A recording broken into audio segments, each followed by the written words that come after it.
Hello, and welcome to the Project Good podcast. I'm your host, Anne Marie Hilton. Project Good is a social impact podcast interviewing experts and advocates about the pressing problems that we face globally and hearing how they suggest we move forward in the future. The Project Good podcast is brought to you by Project Good Work.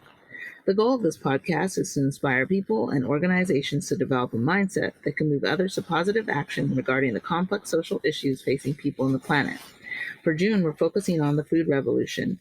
Today, I have the pleasure of interviewing Dr. Michael von Massow, who's a professor and the OCA Chair in Food Systems Leadership at the Food, Agriculture, and Resource Economics Department at the University of Guelph. His research interests include animal welfare and antibiotic use, food waste, retail and restaurant food demand, pricing, supply chain management, and value chain structure and performance. When Dr. Van Massow is not teaching, you can find him writing features about the changing landscape of food production and consumption and hosting the Food Focus podcast, which focuses on conversations and perspectives on issues of interest in the food system. His passion for animals and agriculture has made him a leading expert in the industry. Let's get into the interview.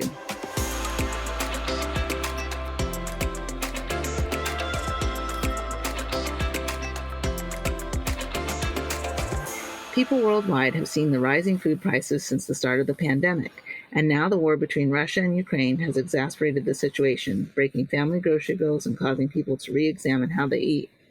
The last few years have impacted farmers, suppliers, food retailers, restaurants, and consumers in unexpected ways. That is why we have reached out to Dr. Van Massow, who specializes in examining how people think about food and how they make food purchase decisions. Additionally, he looks at how to meet the demands of consumers by understanding new ways to get food from the farm. Dr. Van Massow has experience working outside the world of academia in a variety of operations and marketing roles in the agro-food industry before he became a professor.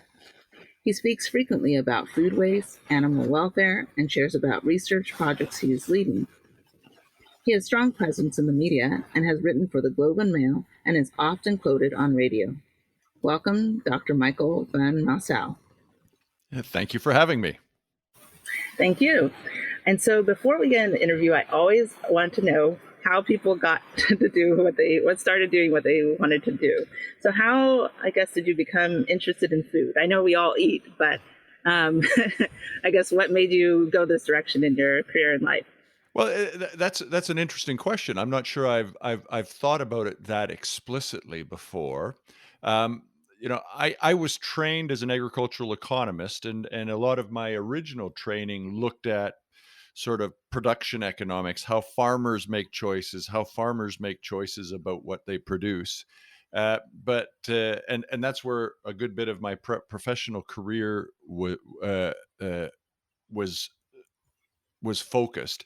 When I became an academic, it struck me that probably the most important decision makers in the food systems are consumers, and we hear a lot about sort of the divide between consumers and agricultural production and food production and frankly food processing and distribution as well. We don't have a good idea about where it comes from. So it struck me that really, if I wanted to understand the forces of change in food systems, the place to focus was at the consumer level. So that's kind of it was really sort of academic curiosity and probably a little bit of serendipity, finding some collaborators that were interested in similar things that led me on this path. And once I got started, I started to dig in, and it's been incredibly interesting, incredibly rewarding, and I have the best job in the world. I get to have a lot of fun. Yeah, no, I've one of the reasons I wanted to interview you because I did think it was an interesting field, and I never thought about having like a career that you would look at both how consumers are looking at food and how I guess the process and production is changing. And especially, food is important for literally everyone on the planet because we all have to eat to survive. So, what a vital role So yes, I'm so glad that I have a chance to get to speak with you, and especially right now because the world of food is, I guess you would say, changing, and in some ways, I'll say, in danger of how we need to think about our food for the future, with so much, I guess you would say, problems and situations that are occurring on the planet. One of the biggest things, of course, that affects each person daily is the rise in the cost of food. I'm sure you even personally have seen that. And I know, of course, you're on top of it as you are in the field. So, what do you think, or what are the different things that are currently contributing to this rise in the cost of food? Well, I think what we're seeing really now is a perfect storm of factors that are driving food prices up faster than we have seen them go up in a long time, and I mean across the board food prices, and we have sort of individual things that we can look at that we've seen in the past. We've just not seen this combination of things. So I would argue this combination of things sort of coming together, as I said, in a perfect storm. So let's start with the most recent, which is the Russian invasion of Ukraine, and it impacts food prices sort of through uh, three primary things. The first being the Ukraine and Russia too are significant contributors to world trade in wheat, and so they're not they represent not 30% of the production of wheat, which is a quote I've seen a few times and is incorrect, but 30% of the trade in wheat. And that's an Hmm. important distinction because China and India are large producers of wheat, but because of their huge populations, they consume a lot of what they produce. And so they don't contribute to trade, which impacts prices. So when you take that wheat off the market, um, wheat prices go up. And so that affects us in North America, even if we're not eating Ukrainian wheat, because the world price of wheat goes up. And so anyone buying wheat has to pay a higher price or they'll lose the opportunity to buy it. For us, it means that life gets more expensive. If you are a customer in North Africa, the Middle East, of the Ukraine, in the short run, you may actually have shortages of wheat and food shortages, and so an exacerbation of already sort of tenuous food security. But for us in North America, it means wheat prices are going up, and here in Canada, we've seen bread, a direct result. We've seen bread and other wheat-based products increase in price, flour, all of those. So that's the first impact. The second impact is Russia and the Ukraine are also significant producers and exporters of fertilizer. And so, with that not flowing, we're seeing dramatic increases in the price of fertilizer. So, the cost of producing food, not just wheat, but across the board, is going up. And the final thing is less Ukraine, but Russia is a significant exporter of petroleum products. And again, that's raising the cost of not just producing food, but also distributing food. So that impacts across the board. I'm going to go back to the start there for a second, if you'll indulge me, and say wheat is the big one, but we're also seeing similar things happening with vegetable oils. That is uh, the Ukraine is a significant exporter of sunflower oil, and so sunflower oil has gone up in price, as have the prices of many of those substitutes. And we see other countries responding to that. Um, Malaysia has curtailed the export of palm oil to keep the domestic price of palm oil a little bit lower. Argentina has increased the cost of exporting and also decreased the volume of exports to keep the large populations of urban poor with wheat and flour based products that are more affordable, but that exacerbates the international market. So those are driving prices up sort of across the board and on those products specifically. The other thing we're seeing is extreme climate change, extreme weather events driving production impacts. So last year in Western Canada and in Western US, we had significant dry weather. Uh, Yields were down, so production was down. We also saw grass production go down and hay production go down. So that meant cattle farmers had less feed available. We saw the reduction in some herds in the western plains of North America, which will lead to not only current increases in primarily beef prices, but across the but those should, we would expect, last for a while, because the biological process of beef production, we've taken some inventory out, so some stock of breeding animals out, and it takes a while to rebuild. And there's natural gestation periods and growth and all Hmm. of that. So that's likely to stick with us for a while. So the extreme weather events, those of you in the southwest of the US know that water levels are very low in many of the irrigation reservoirs, so that will affect not just production on the prairies, but production in some of those uh, areas like California, Arizona, that are highly dependent on irrigation. So we're seeing the climate change impacts. We're seeing ongoing impacts of COVID, and in fact, we're seeing a reemergence of lockdowns in China, which slow down the movement of products, slow down the production of products, and make the sort of disruptions to the supply chains that we've seen, the reduction in capacity caused by both uh, stuff coming uh, out of the loop, but also by how much longer it's taking to get things offloaded, means that the struggles to hire truckers, as an example, all of those Hmm. supply chain disruptions are also driving up prices. So we've got this kind of perfect storm of impacts, any one of which would have been significant, all happening at the same time and driving up prices significantly. I just want to say I feel like we're stuck. Yeah. I guess how long? I guess is this all just really dependent on the war? Because even I don't know. I'm sure you've probably looked at some of the war zone pictures. Um, I think that cleanup in Ukraine is going to take quite a while.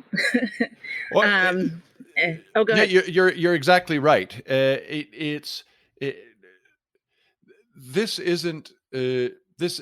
A few years ago, when you guys had frost in California in February, we saw the price of cauliflower go up for a few weeks here in Canada, because some of the cauliflower was impacted by frost. We had the opportunity to say, well, we just won't eat cauliflower the next few weeks, or we say we'll eat expensive cauliflower, but we know it's going to get cheaper. Now it's harder for us to find products that are cheaper because it's really cost increases across the board. And B, this doesn't look like it's a short-term thing. I would say, uh, even if the war were to end tomorrow, and unfortunately it doesn't look like that's going to happen, we've got disruption in production, which will affect yields as we get through this fall. But we've also got significant damage in the export uh, infrastructure in the Ukraine that will take some time to rebuild. Railways have been damaged, shipyards have been damaged, all of those sorts of things. So it's not something that we are going to uh, be able to change with the snap of a finger. It's not just getting beyond that little bit of the crop that was influenced by frost. The impact of drought remains to be seen. I know in Western Canada, in some parts of Western Canada that were really worried over the winter that it was still dry, have gotten some rain, have gotten some snow late in the spring, which increases moisture. So things are looking a little bit better. But in parts of the U.S., we had wet springs last year and then dry summers, and yields were down. So it's hard for me to look in a crystal ball and say what's going to happen there. I think there is potential for relief from some of these I think we'll see some of these supply chain disruptions uh, decrease over time, so we'll get some relief there. Uh, Depends if we're blessed with rain or not, whether we see some relief in the fall. But I'm not expecting that food prices we'll see a whole lot of relief from this food price inflation much before 2023 and potentially beyond that. Wow.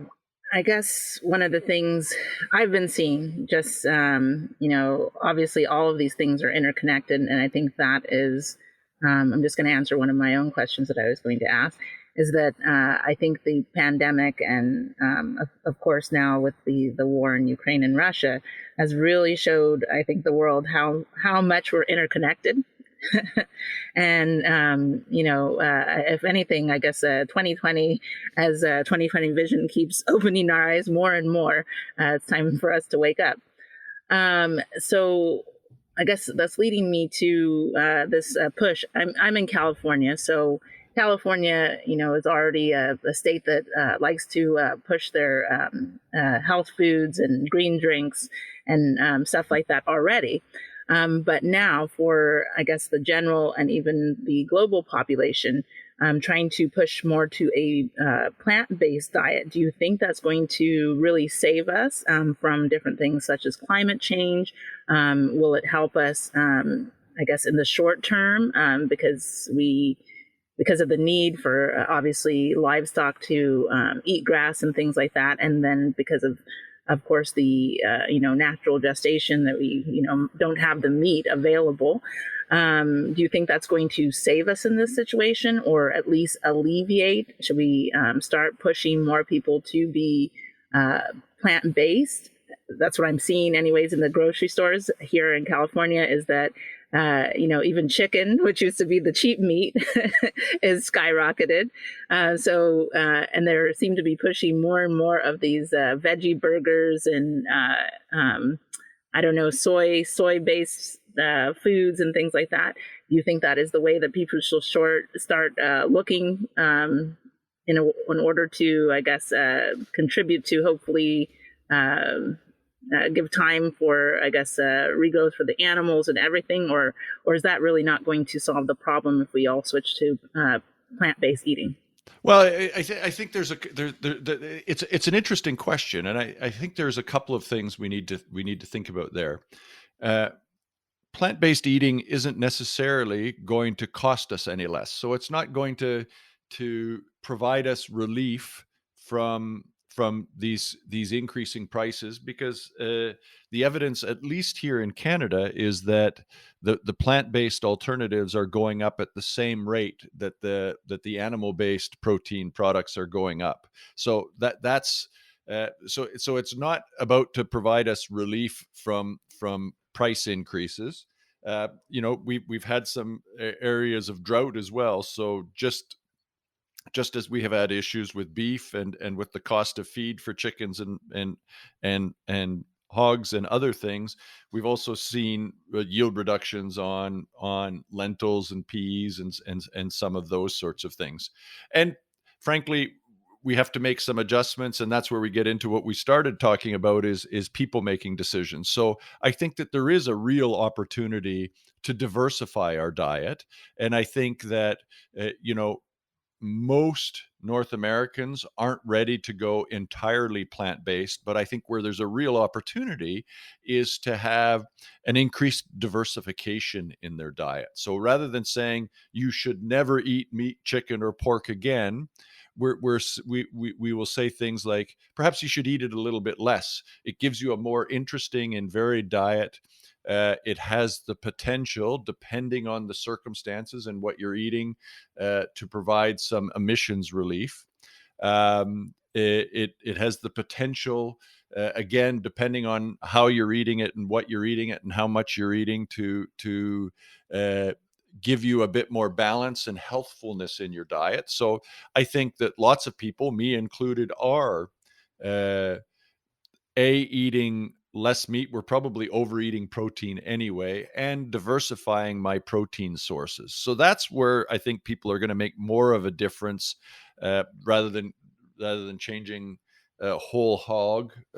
Pardon the pun; it was unintended. But Yeah. but but I think that that's where we're going to where we're going to make a bigger difference. I think though that the reality, and I'm going to challenge, if you'll let me, a little bit, the premise of your question.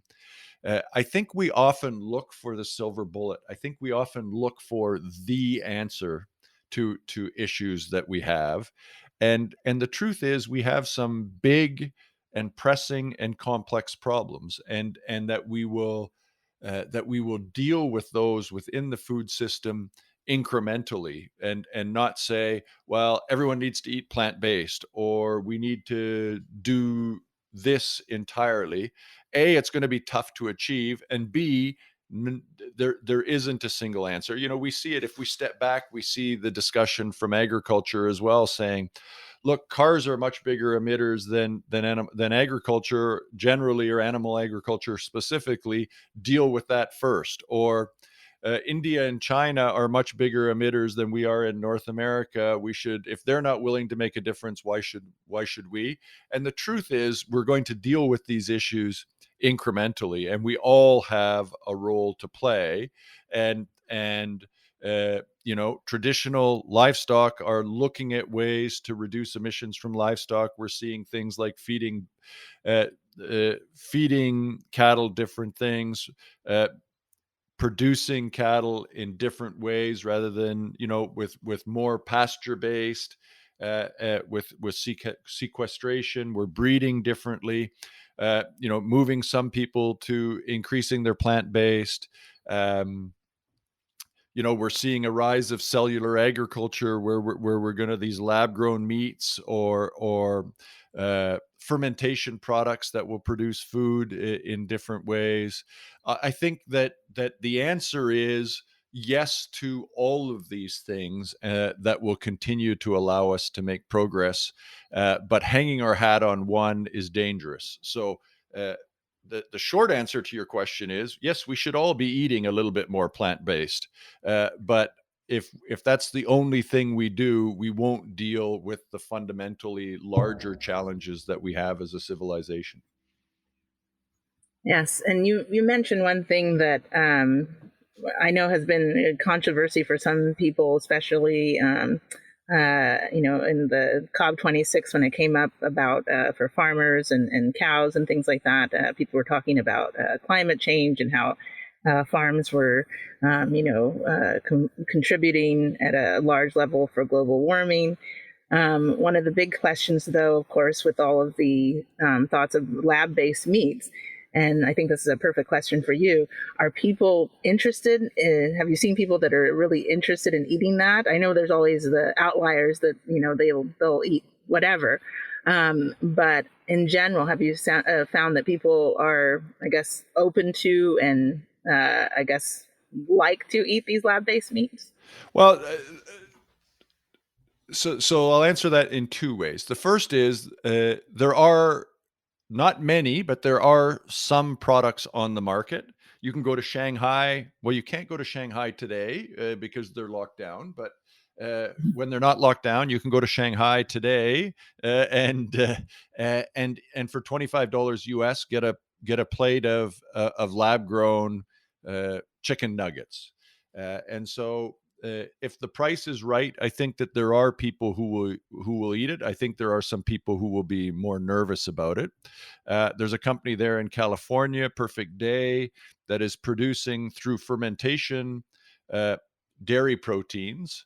We can't do milk yet because we're not good at fat, but we can produce casein and whey, which are dairy proteins, and those are going uh, uh, into frozen desserts, sort of plant-based ice creams, if you will, uh, because I didn't know this before, but I always thought ice cream was about the fat and the cream, but it's also about some of that protein and how it feels in your mouth. Hmm. So a lot of those frozen desserts that are our plant-based fats actually still have some dairy proteins in them to give you that mouthfeel the way you like it. Perfect Day has got one that is non-animal dairy, quote unquote, dairy proteins. So people are out there and eating it today. I think if we get it to the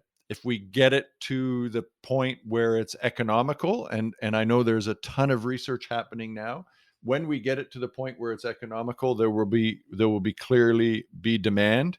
There will be people who are less enthusiastic about it, obviously. But again, I think what we're seeing is a diversification of choice rather than an emergence of a complete replacement. It's not the and again, I apologize for the pun, but this time it's intended. It's not apocalypse cow, but there is a real opportunity for a segment of the market to go that way. Again, some people will say, real beef is a treat. In fact, one of the things we aren't good at yet, but I'm told is coming, is producing muscle cuts. So we can't replicate a steak or a chicken breast yet. Right now, we're better at sort of these masses of cells which replicate ground meat, but we're working on creating those muscle fibers, which has a different feel in our mouth and a different eating experience. So um, if we get products that do a good job of giving people what they want, I think we will see uh, those products take a place in the marketplace. I don't think it's the end of animal agriculture, but I think that uh, it will take a share of animal agriculture, and it will drive innovation and change in animal agriculture as well. Now, one thing I noticed when you're explaining food, you keep talking about kind of the texture and the feel that people have in their mouth, and I guess when I think of food, I'm always thinking of taste. But I guess since you are in the food industry, is I guess the texture. It's almost like I guess lack of better term. Is it a way in the way of like tricking people's brains that they are eating, this burger or this ice cream because the texture is the same, even if it's not truly the meat that they're used to?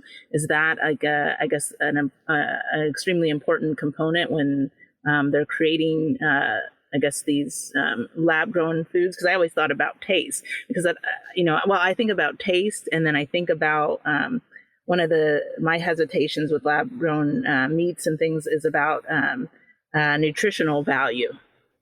Now, I know sometimes they say they put more in there, but then I'm like, do I really need more? Because I guess I'm kind of a naturalist. I like what comes out of the earth because I hope it has the right nutrients that that's how I kind of look at things. So I get a little bit apprehensive, I guess, Yeah, about and that. and and Hmm. and I appreciate that, Anne Marie. I think that you're not alone in that. So I apologize if I'm being long-winded, but you're asking sort of good questions. So the first thing is, we're seeing a lot of these product developers trying to mimic the foods that we're eating. So, they put the heme in the Beyond Beef or the Impossible patty to try and replicate what biting into a burger is like. So that there is some suggestion that it'll be easier to get people to transition uh, if we give them a similar experience. Texture is important. That experience we have of eating something, if it's a good texture or frankly it's a bad texture. So flavor matters, taste matters, smell matters, what it looks like matters. We eat with what you've heard people say, we eat with our eyes. So all of that is part of the experience, and mouthfeel and texture matters a lot too.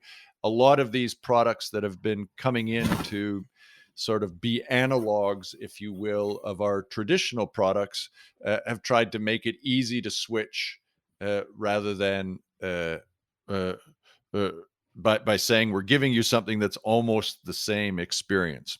So even if we don't give people the exact same experience, it still has to be pleasant from a texture perspective. It still has to be, it still has to work for us. Nutrition matters. Clearly, one of the complaints of some of these plant-based meat analogs is the degree of processing and the degree and the number of ingredients in there that makes, as you said, makes people nervous.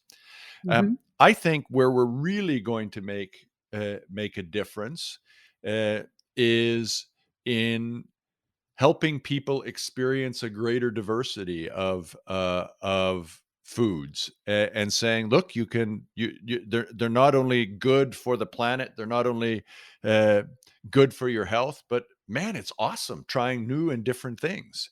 And it doesn't have to be exactly like the burger you get somewhere or exactly like the ground beef you get somewhere. If you look at some of these uh, high in protein legumes and things like that, there are some amazing dishes from parts of the world where animal protein is eaten much less, that aren't exactly like your burger, or aren't exactly like your chicken nugget, or aren't exactly like your steak, but are awesome, right? I mean, some Indian curries with lentils, or some stews with peas that are rich in nutrition. I think we need to open our minds, and say it doesn't need to be exactly the way we've had it in the past. It just needs to give us, it needs to taste good, it needs to be a good experience, and it needs to give us the nutrition we want. Now, there's also significant culture and tradition involved. To me, um, you know, it, this one is maybe a bad example, because I'm not a huge lover of turkey, to be honest. The turkey producers, I apologize if you're listening, but I'd much rather eat chicken if I'm eating poultry. I find it moister, and that people will send me hate mail and say, "Well, you're just not preparing it right." But there is still something about turkey and Thanksgiving. There's still something about turkey and Christmas that is culturally significant. So we need to recognize that the reasons people eat and the way they eat depends on a whole bunch of different things, and we need to find ways of making them comfortable with it.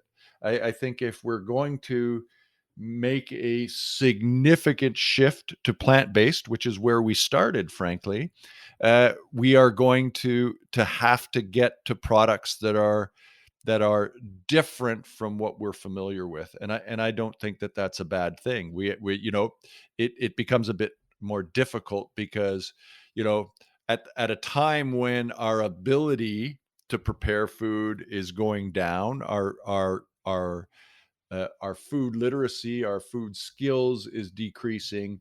I'm making the argument that we need to eat a wider range of things. We need to eat lentils and peas, and they can be delicious. They can be delicious. They can be awesome. They can be healthy, even if they're not exactly like a burger or a steak or a hot dog or something. And so uh, I think I started by answering your question, but maybe evangelized a little bit about thinking differently about what we eat and how we eat it.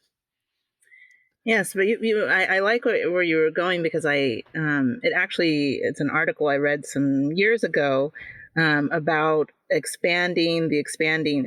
I'm going to, I don't, well, I've been to Canada, and so I know you guys like to, well, if you're a foodie, I'll say, because there are people that are just stuck in their box. But if you're a foodie, you like to explore lots of food, and there's so many good restaurants in Canada.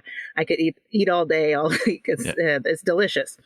Um, One of the things that this article that I read some years ago, they were talking about this expansion here in the U.S. of people jumping into. We have these like ethnic markets. I'm sure you have them in Canada too, and people were going to these different, let's say, a Mexican market, a Middle Eastern market, and they were starting to buy up all these different things, and they started to become expensive because the demands for things have went up. Like, strangely enough here, They had, I guess, even was it last year or the year before, I was in Whole Foods, and Whole Foods was serving chicken feet. I was like, really? Chicken feet? I was like, really? And people were like, yes, I need some chicken feet. I was like, why? Yeah. I was like, people ate that because they were like starving to death, right? Yeah. Well, Yes. Hmm. but you're Hmm. right. You know, Hmm. for some people, those are a delicacy. My son spent a semester studying in China, and he's an adventurous eater. He ate brain and feet and stuff, and probably historically we've eaten some of those things because we were loath to throw anything out, and we were preserving it, and trying to extend it as far as we could. You know, I'm a first generation Canadian. My parents came from Europe at the end of the Second World War and experienced hunger at the end of the war, and we ate everything. My dad, who's 90 to this day, still licks his thumb and picks up the crumbs from when he's finished a sandwich, right? He just is loath to waste anything. So that was probably the genesis of eating feet, but now people just like the variety. And you're right. We're seeing, uh, uh, as we see a greater mingling of the people on the earth, we're seeing immigration to North America is creating these opportunities to try and experience these uh, these different flavors, these different foods from all over the place. And frankly, what's led that is not those markets, but those restaurants, which give us an exposure to it. And then once we've tried it, we say, oh, maybe we'd like to try and do that ourselves. Especially if you're a foodie, then you go to that specialty market and get that thing, get those products. But to me, a big part of it has been in urban centers, and the emergence of of ethnic restaurants that introduce us to these authentic foods. And while we saw that sort of diminish a little bit during the lockdowns of COVID, um, before COVID, here in Canada, we were spending somewhere between 35 and 40% of our food dollar on food prepared outside of the home. And in fact, you folks in the US were upwards of 50%. So the role of restaurants in letting us experience a broader range of foods and flavors, and then leading us to experiment more broadly has been profoundly important. So I live a little bit outside of a large urban center. My oldest son lives uh, in the heart of Toronto. And one of the things I love to do when I go in and visit, particularly if we go in without my wife, who is a little bit less adventurous, is going to try something really new and different, uh, uh, which could be from a particular ethnicity, a particular region of the world. My first sort of real plant-based experiences were at those kinds of restaurants. I think that becomes an important way to introduce us to them. But for sure, uh, the migration of peoples has introduced anyone who is willing to a much broader palette of foods, flavors, and experiences. Now, with that, I of course, I'm a person. My background, well, it's going to be a little different sounding. So, I'm born in Jamaica, but I was raised Jamaican German. Yeah. So it's an interesting mix. Everybody's like, what a opposite Jamaican German." But because of that, my parents growing up, I had a probably wider range of different things that I have tried than most people in their lives, and because I also love to cook, it also gives me, I guess, the feeling when I talk to different people, since I always look at food as culture, Yes. Especially, being Jamaican. A lot of people know Jamaican food or love it. Everybody has, I always feel everybody has their say on Jamaican food and Jamaican everything. And so, since the food is culture and things like that, I guess if we were going to, I always like to look at some silver lining, even in the difficulties of all these social problems. Could it be that in this crisis that we're experiencing with food, that it is our opportunity, I guess, to expand on our culture as more of a cultural exchange, and if we look at expanding as a cultural exchange, for instance, one now it's become popular, but in Jamaica there's breadfruit and it wasn't common, but now I see it everywhere. Everybody breadfruit and jackfruit everywhere, and I was Yep. like, oh, okay. Now people are like, oh yeah, I'm making jackfruit tacos, and I was like, oh, and I'm in Target talking to someone this Yeah. random. Oh, okay, okay, right? And they're like, I have the best recipe or whatever, Yeah. and I was like, all right. So it's is this maybe our opportunity in our way to, I guess, bring ourselves out of when we're faced, with a crisis? That I always look at crisis as an opportunity. So is this in our opportunity right now that we could create kind of a global exchange in many levels, not only for food and culture, but it could possibly, be help people globally economically if we start exchanging these different things and ideas. Is that I know it's maybe far fetched, but is that something that could be realistic if we start looking at exchanging food ideas? Like, not necessarily, even though I have tried it, a cricket taco, which is popular in Mexico. Yep. Is it starting to maybe go to Whole Foods now and you get 3 pounds of crickets? Yep. Well, I think there's again a broad question with lots of different directions to answer. I'd look at, even internally in our country, some of the divisions and sort of the polarization we're seeing. And I think culture and food, I think exchanging, maybe I'm sounding a bit like an idealist here, but exchanging a meal is an intimate act, and it's tough to it's tough to not have a conversation. It's not impossible, but it's tough not to have a conversation while you're sitting down for a meal. So I think the exchange and the sharing of food it can be uh, an awesome way to increase understanding, and broaden your perspective. So I think that in and of itself is reason enough. I also think that if we look at the food experiences that other people have had, particularly people who are uh, who don't have incomes as high as we do, and an abundance like we are very privileged to live in North America, and the availability of food and the variety of food, and frankly, notwithstanding the current price increases, Canada and the US are the two countries in the world that spend the lowest proportion of their income on food. So we're really lucky, and so if for no other reason than just to increase understanding and exchange and sharing meals with a broader range of people, I think could be a profoundly positive thing.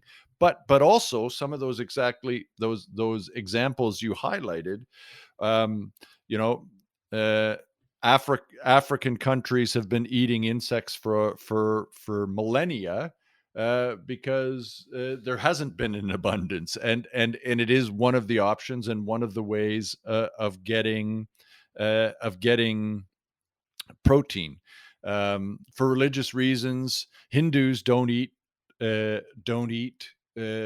uh, beef, and any bovine meat. So they've gotten really, really good at creating delicious, healthy foods from pulses. Canada exports a ton of pulses from Western Canada to India and other Asian countries, and that's uh, that's another place where we could learn to appreciate culturally, but also from a health and nutrition perspective, different ways of preparing pulses. We look to Africa to say yes, that insects are becoming an option. So I think both from a both from a saving the world perspective, not to sound too idealistic, but also from an exchange of ideas perspective, that there is a real opportunity for us to develop both a better understanding of each other, a better appreciation of what we eat, and maybe actually do some good for both nutrition and the climate. Yes. Um, Yes, so I want to this because you ended with the climate, and I want to make sure I address this just because this is a question that comes to me all the time, and people continuously talk to me about it. We're going to talk about the cow, Yeah. holy cows, right? So how everybody, I feel like the poor cow is under attack. Yep. Everybody says that the cow is the largest contributor to global warming, and I have to put a question mark to that. The reason I put a question mark to that is that cows have existed a long time, and I know obviously we have increased the growth because of our the how many we've made these farms, and how we are farming. We have a lot probably a lot more cows than maybe naturally would be happening. I'm not sure, of course. But my big question always comes up is, are cows really that large of a global warming contributor? And then also, okay, what happens then? Because people are saying, let's not eat beef anymore. But what do we do with these cows? Because then are we just going to kill them? And then if we kill the cows, we still have to eat them. And it's also another mess. So I'm always left like, okay, well, what do we want to do? Yeah. Well, this Yes. is good. It's a good question, and and I'm an economist, not an animal scientist. But I've talked to a bunch of people. Uh, I would say my impression is, and Emery, I'll apologize, I'm not going to give you a definitive answer, that cattle aren't as big a contributor to global warming as some people will say, and not as small as others will say. So, do they contribute to global warming? Yes. Is it 70%? Is it 5%? I I don't know the answer to that. It's probably much closer to 5% than it is to 70%. And my expectation is well, no, I know that it depends on how you're producing that beef. It depends on what that animal's eating. It depends on what kind of system it's in. All of those things matter. It also depends on what you account for, right? And so, uh, if you look back hundreds of years, most of the western plains of Canada and the U.S. were covered with bison that fed the Aboriginal communities, and roamed and ate grass. And part of the problem we have is a lot of that natural grasslands is now gone to produce crops. So a lot of the carbon that would could be sequestered there isn't. So should we be counting the carbon sequestration on grazing lands? And so again, I'm raising a bunch of the issues that have been raised to me. Um, is some of the beef that we're eating contributing to greenhouse gas emissions? Yes. How much of that? I will let the scientists argue about that. Again, it's probably not as much as some people say, and not as little as others say. Um, so, what should we stop eating beef? The answer is probably that's going to be tough to do. Probably no. Should we be paying attention to how our beef is raised? Yes. Should we be continuing to? And remember when I said that the plant based and the cellular ag, the lab grown products are going to drive innovation.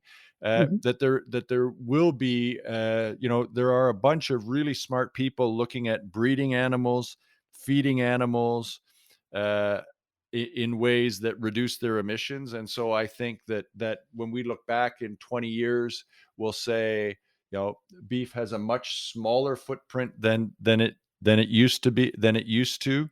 And I also think that we'll be eating less beef for a variety of reasons in 20 years as well. So I think diversify your diet, eat more plant-based, find ways to think about how your beef is produced, and pay attention to the research as it comes forward, and we'll see improvements on several different fronts as we go forward.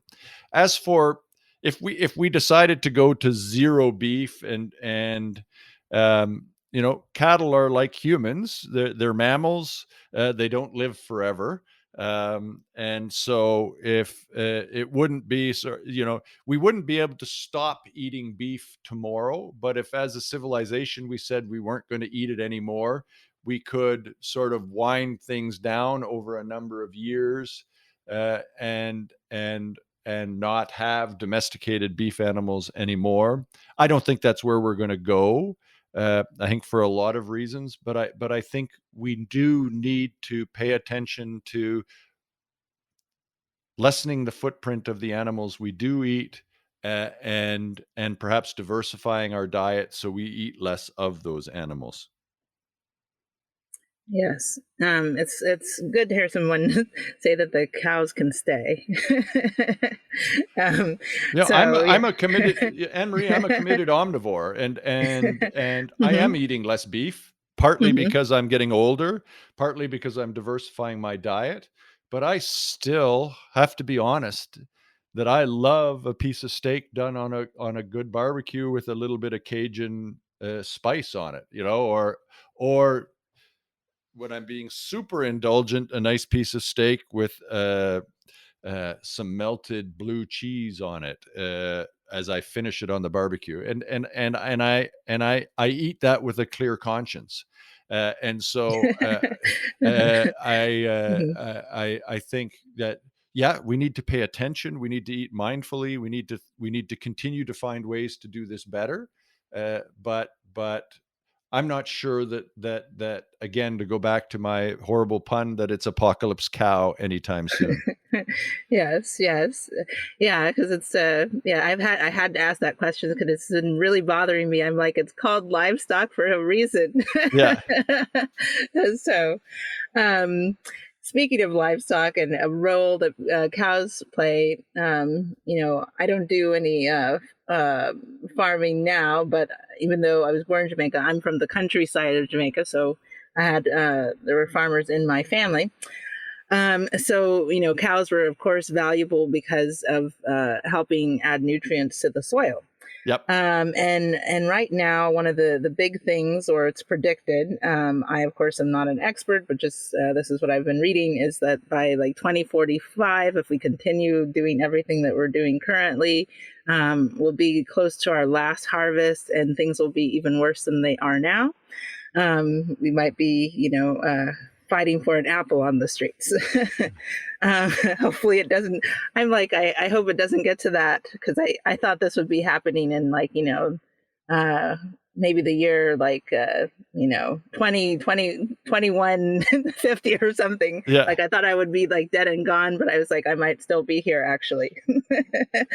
So, um, so one of the question I wanted to ask you is about, and I know this is a little bit out of your wheelhouse, but about soil. And I wanted to ask you about soil for obvious reasons, because that's where our food comes from.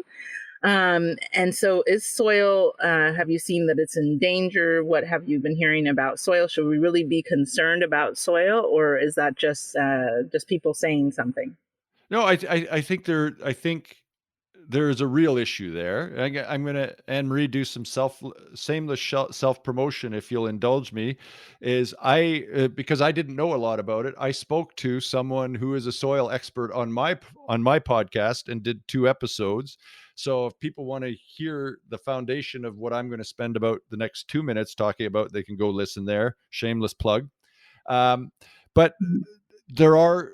It's clear that we have not managed our soil as well as we should have over the past 50 or 100 years as we've intensified agriculture, and as we learn more, as we understand it better, there are things that we can and should do to improve the health of the soil. And when I say that, people sort of grimace and give me a furrowed brow and say it's dirt.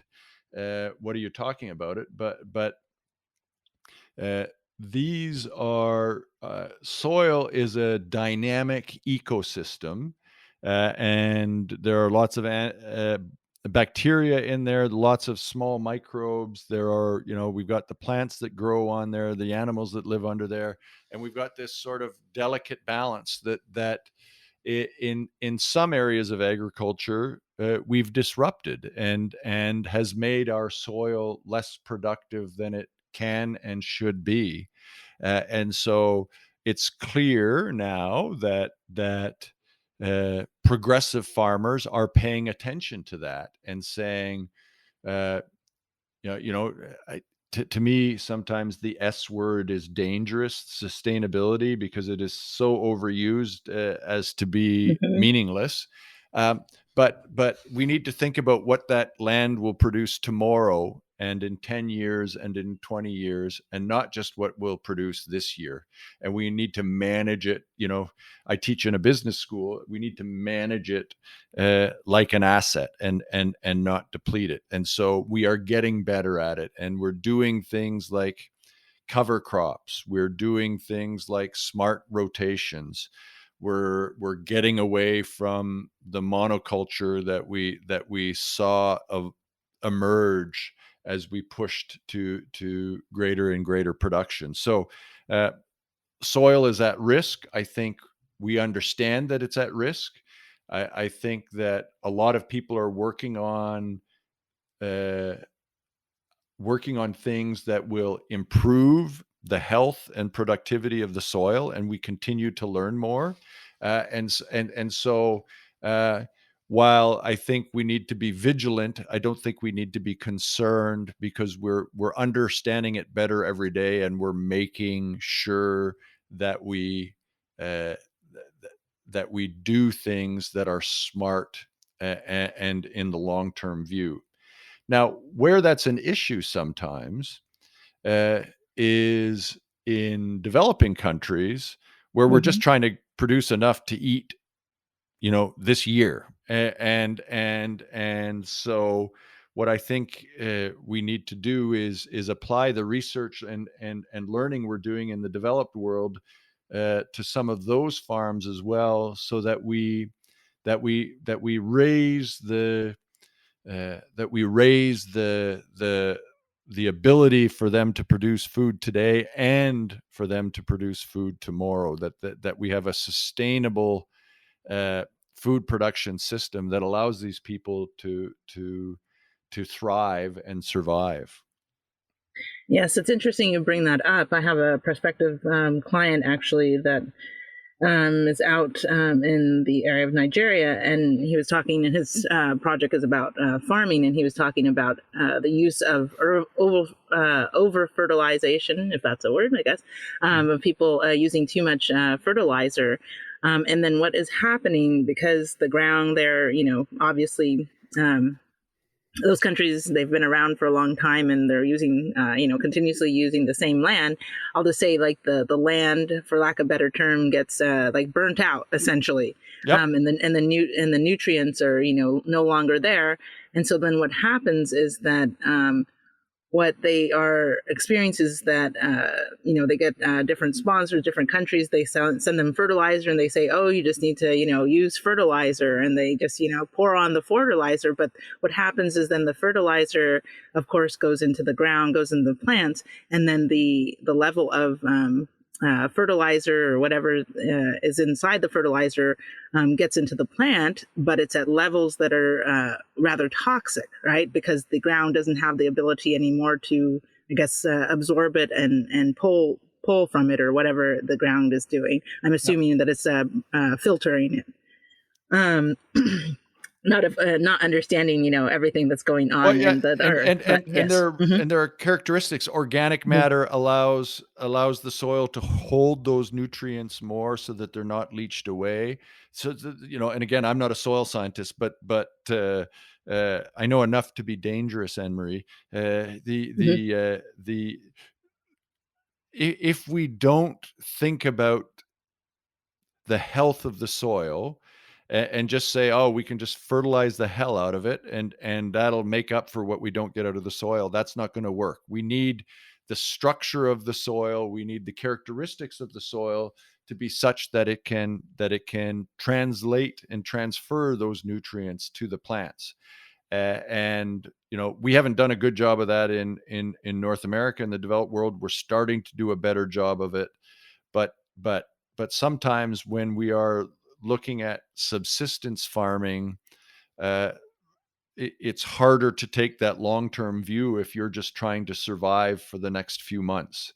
And so again, it is important that as we understand these things better, uh, and as we provide development support, we do it in a way that allows this production to be sustainable and for that soil to be sustained, uh, a- a- and uh, and that's critically important.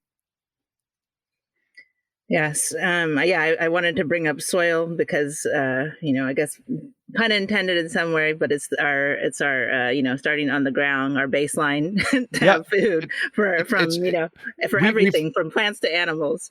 we've Yeah. taken it for granted so much, Mhm. and if you look, I'm going to sound like a grumpy old man now, but if you look back, 50 years or whatever, when we had much more diversified farming, and as you said, we were putting manure and that organic matter back into the land and not just chemical fertilizers, we probably did a better job, maybe inadvertently, than we're doing today. But I think we're understanding it better now, and we are starting to do a better job. It's critically important, as you say. It's the foundation of our food system. Yes. So, yes, I just thought that's very important to highlight because I think a lot of people, well, I don't even think, I know a lot of people, they don't understand because, we're living in cities and things now. And I just, different people I meet, they don't understand like, where their food comes from. I was lucky enough to grow up with two parents, even though I ended up growing up in a city, but they were from farm families. So I knew a lot about, how things grow. And then we had our own little garden, so I got to see it in firsthand. But a lot of people, they're clueless, and so Yep. just explaining that, I think, is important. And now, as we're getting closer to, I just have two more questions for you. I wanted to talk about technology because I believe technology is playing a big role in food, or will play a big role in food in the future. And I wanted to have like a little bit of fun. I don't know if you have ever been to the CES show, the Consumer Electronics Show. They had a segment on it on food tech. And then they had these new, because of everything that went on during the pandemic for restaurants. Obviously, a lot of people know that restaurants were, unfortunately affected in mass ways from obviously not having people go to the restaurant. Of course, they lost employees, and all different things are happening with restaurants, as we know. So one of the things that they were talking about at the tech conference is how do we deal with, like, if the pandemic continues, gets worse, or we even unfortunately experience another pandemic, and we want to keep the restaurant business. And so the new technology that's supposed to be, I don't know, they said in this article about 5 years away, is that they were going to start using robots, and restaurants would be acting in a different way. And how it would go, or how it would be, is that instead of having your traditional restaurant front, like I'm just going to make up a name, like let's say you're going to Luigi's restaurant for Italian, you no longer would go to necessarily Luigi's restaurant. You would just go to like your application, like a DoorDash that we have currently, And you could, the difference now would be that you could order anything from anywhere in the world. So let's say Luigi is in Italy and you want food from Luigi's restaurant, but I'm here in California, or you're there in Canada, and you're like, I had such a great vacation, but I really want their clam, their linguine clam sauce, Yeah. special or whatever. So the future is that the recipe that they would use at Luigi's would then be in this like automated robot. The robot now is the cook. He just knows all the recipes. So restaurants would now the I guess what would you say, the money maker would be your recipe from your restaurant. So you would have the recipes that would be loaded in here, and then you would make money by how many people are ordering your different recipes. But the robot actually is the cook. So now you no longer have to have a staff to cook the food. You could, make, I don't know, a million recipes. You could just be at your home and be Yeah. like a restaurateur. And then the food would be delivered to you through a drone, just drop at your door. And you'd Yep. be like, oh, I just went to Greece, Yeah. even though I'm in California. So I don't know if you've been seeing that technology or other things that are, or that. I don't know if you've seen that I one. think you know what I think. Uh, just like the rest of our lives, technology is going to fundamentally change the food system, Mhm. and we're seeing it right now. I mean, we're seeing it on the at the farm level, where we have autonomous tractors that can go and plant and harvest without a person sitting on them. You'll have a person with a smartphone who will get a notification if there's an issue. We have robotic milking for dairies, much bigger adoption here in Canada than in the US, but there are in the US as well, where the cow chooses to walk up to this machine, which then automatically milks her when she feels like she'd like to, and that helps us deal with. That helps us deal with the problem of labor availability. I've heard about those. We'll see it in food processing. During COVID, we saw big meat processing plants shut down because of outbreaks, and we'll see increased automation. Now, some automation is tough in processing and in primary production because of the nature of the variability. Not all animals are exactly the same size. So if you're using a robot to build a car, every single one of those cars, that robot goes and puts the bolt in the same place every time. If you're doing it on a beef carcass, as an example, that where that line is to cut that muscle off isn't in the identical place every time. So the technology is tougher, but we're getting there. The restaurant technology, I've seen some of it, and I think it has uh, a real opportunity to do things differently. Uh, we don't pay people in the food system enough. That goes from primary, from migrant farm labor to people working in the kitchen of the restaurant, and we're having trouble getting people to do it. So that might uh, not only reduce the requirement for manpower, but also change. You'll need people who are much more technically adept. So I think technology is going to change things. Now, to go back to your specific example, Anne Marie, I'm still going to love going to a restaurant with an open kitchen where I can see the person who's making my meal, and to me that's part of the experience. And so uh, I don't think that Luigi's clam fettuccine with clam sauce uh, will never enter my house. It may, but I may go see Giancarlo make fettuccine with clam sauce because I'll enjoy watching him, and I'll enjoy having the person come serve it to me. And I have a horrible admission to make. My wife is a little bit like Meg Ryan from When Harry Met Sally, where she has never seen a menu that is exactly to her liking, and she's always because I have friends in the restaurant industry, I'm always sort of cringing, but she's always trying to say, can we do this? Or can we do this? Or can we do this? And that's going to be tougher to do. And we're going to lose that ability. So will some of our restaurants go that way? Undoubtedly. Will all of them? No. Because it's not restaurants aren't just about the food. They are about being somewhere different. They are about having an experience.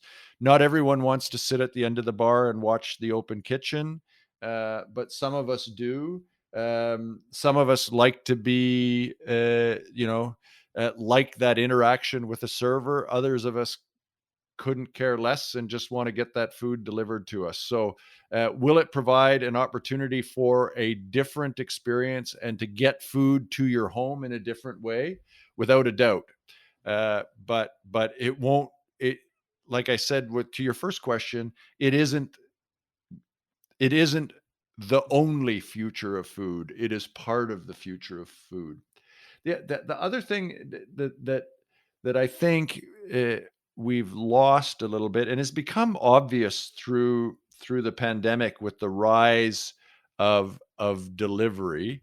Uh, Delivery isn't cheap, and sure, we can eventually have unmanned drones that will drop something on our front step, Hmm. but some prepared food doesn't travel very well. Hmm. We have a long history of pizza and Chinese food as delivery places because those foods travel reasonably well. And if I talk to restaurateurs and say, who maybe joined Uber Eats but then left Uber Eats, if I ask them why, the first answer is it costs too much. I don't make enough margin.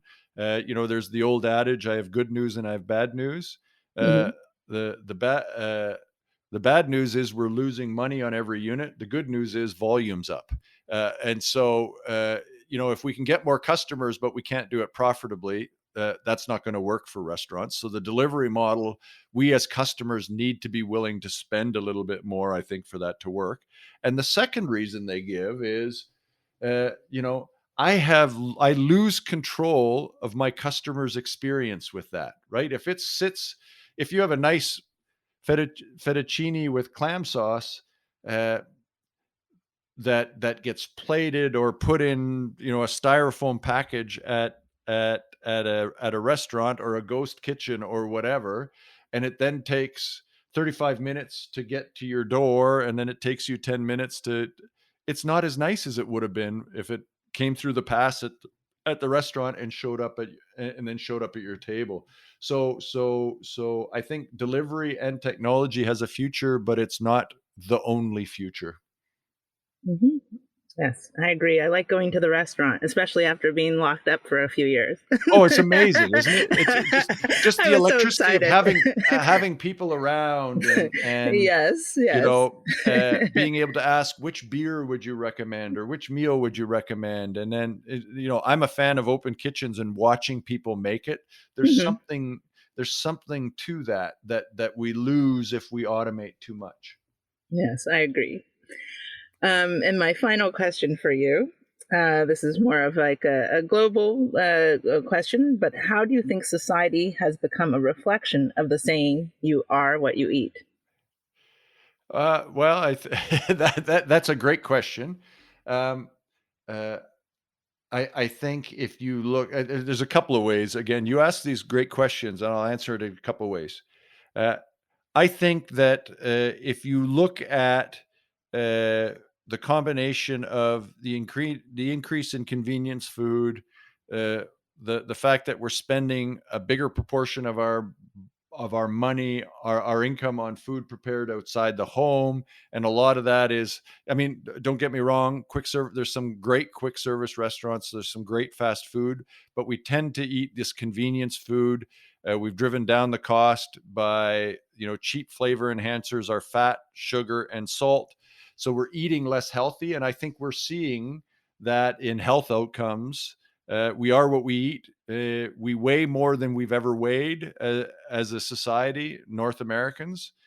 We have an obesity epidemic Mhm. that's probably killing more people than COVID is. Frankly, maybe I'm overstating it, but It was will the bread that we definitely were last. making. Yeah, It was the yeah, bread. yeah, yeah. Mhm. Mhm. Uh, we are definitely we are definitely seeing a reflection of some of the bad eating habits as a society. Now, uh, the reverse of that is also true, that people who are eating mindfully, and that's not just green smoothies and whatever. If you can eat a diverse omnivore diet, and be healthy if you eat mindfully, if you're conscious, if you say, uh, you know, yeah, I'd love a steak, but I should have some vegetables here too, and make sure I get a broad range of both macro and micronutrients. That people who eat well are healthier, are happier, are more productive, and it's the same as, whatever, if you put good fuel in something, you'll get good outcomes. And I think that uh eh, that as a society we've lost our way a little bit. you know uh, I'm very conscious of food, and my wife gives me a hard time all the time that I maybe should eat a bit more fruit and vegetables, that I should be conscious of maybe lowering my portions a little bit. But I think I eat reasonably well, and I'm conscious about what I need, uh, to be healthy, to be productive, to be happy. And so we are definitely what we eat, but we need to think about that, or we could end up being something we didn't plan. Exactly. And I think, yes, I think we are all in the wake up call moment. Yep. Yes. Thank you so much. I really enjoyed our discussion. I learned a lot. You gave me a new perspective on some things that I didn't think about. And thank you for answering my question about the cow, because I've been feeling really bad about the cow. Well, I'm sure someone else would have answered it differently. So, but if I've eased your mind a little bit, I'm happy to have done it. I enjoyed our conversation. You asked great questions, and I'm always happy to have conversations about food. Yes. Well, okay. Well, now I'll just close. So thank you, Dr. Van Masso, for your time and insight. To learn more about this topic or Dr. Michael Van Masso, go to the Food Focus podcast at www.foodfocuswealth.ca/podcast. If you have a passion for an unserved community, a social justice problem, or want to change minds, contact Project Good Work at projectgood.work to start your project of change today. Subscribe to our mailing list at projectgood.work/subscribe to get our episodes and blog articles sent to you each month, plus get a 10% discount on any project you start on projectgood.com. Or .work, excuse me. To our listeners, thanks for tuning in to Project Good, where we're focused on what matters.